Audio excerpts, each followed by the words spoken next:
My name is Yesenia Chavez, and as I sat and listened to others testify, it saddened me to see minorities in the room attacking other minorities. I am a first-generation Mexican-American born and raised in Houston. I am 1 week away from graduating from the University of Houston and have had the exceptional opportunities to intern at City Hall as well as on Capitol Hill in Washington, D.C.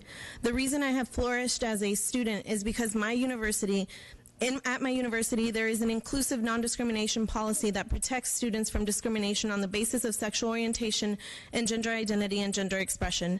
That means that as an openly bisexual student, if I were to ever have an issue with a professor or an advisor, or Lord forbid, be violently attacked in the restroom like a colleague of mine was, based on my sexual orientation, I would have legal recourse to make sure that I was protected as a student on campus.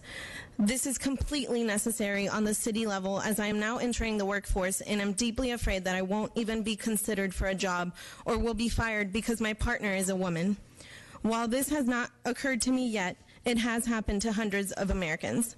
This legislation would not in itself end discrimination in Houston, but it would provide Houstonians resources for their protection. I would like to remind the council that not but 2 months ago, an African-American lesbian couple was found murdered in Galveston. Throughout that investigation, it was found that the father of Brittany Cosby, one of the victims, has been arrested for tampering with evidence and was formerly outspoken of his disapproval of his daughter's sexual orientation. If this is the kind of discrimination some of us are subjected to. Councilmember Wynn? Please have some of my time. Thank you. If this is the kind of discrimination some of us are subjected to within our own families, can you imagine what we face daily in public?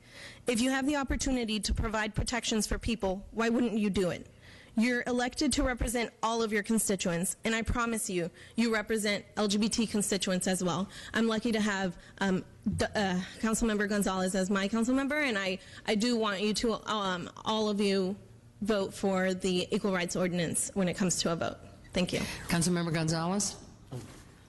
I was just going to, again, just thank you. I know you're a constituent and engaged on Twitter before, and you're just a wonderful leader, and thank you for coming, and look forward to supporting. Thank you. Thank you.